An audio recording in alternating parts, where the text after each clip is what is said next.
Hello and welcome back sa Mata-Mata na segment diri sa Rolifin Channel.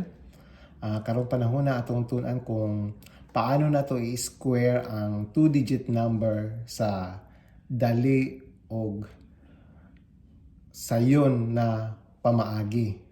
So unsa man ning mga 2-digit number. So kini mga numero nga magsugod sa 10, 11, 12 hangtod sa 98, 99. So mao ni siya ang mga 2-digit numbers. Pero kung buot pasabot aning square na i-square nato ang isa ka numero. So example ana 10 square. Ang buot pasabot ani ato ni siyang i-multiply kining numero ha sa iyahang sarili sa duha ka beses.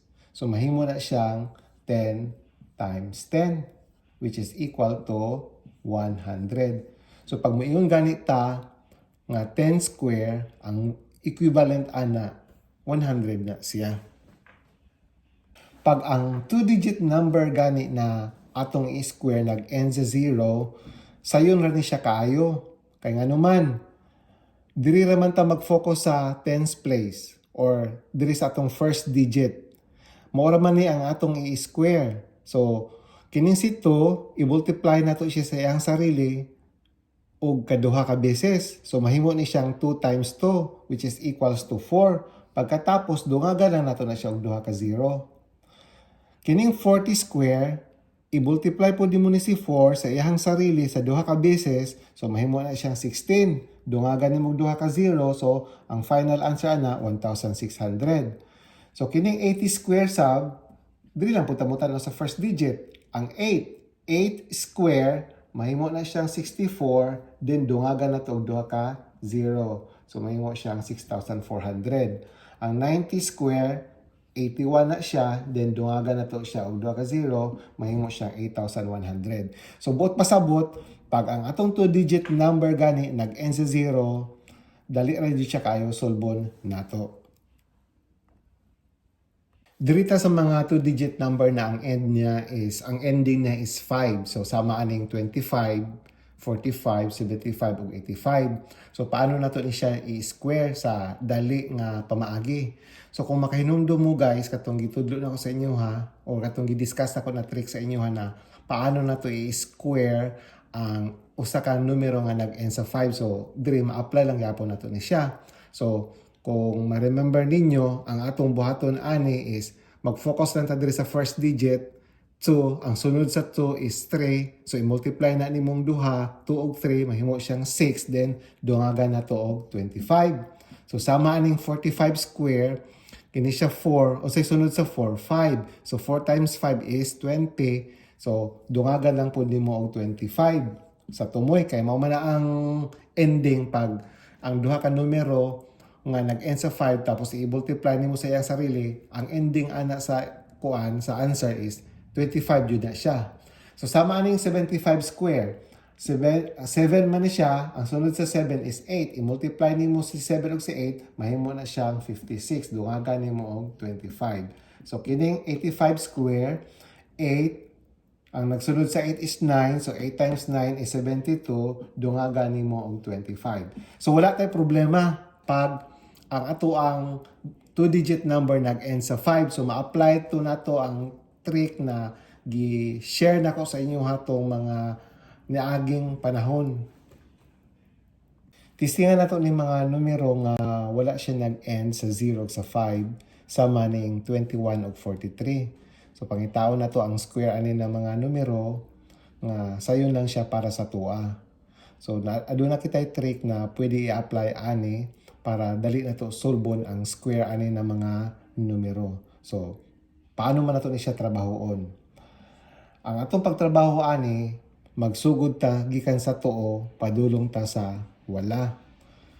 Unahon nato ning last digit diri or kining number 1 diri. I-square nato ni siya si 1. So 1 square, ang buot pasabot ana 1 times 1, mahimo na siyang equal to 1.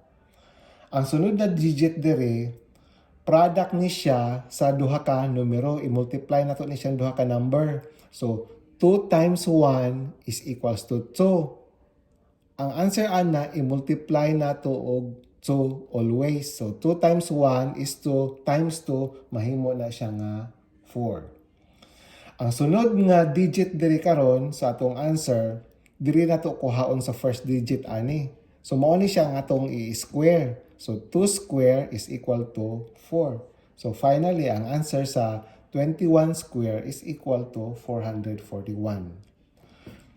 Testingan nato ning 43 square.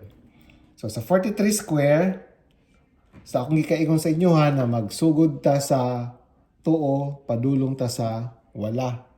So sa pag-solve na to anak karon, magsugod ta diri sa 3. Kining 3 i-square na to, mahimo na siya nga 9. Ang sunod nga digit diri, i-multiply na to ning duha, ang 4 ug 3. 4 times 3 is 12.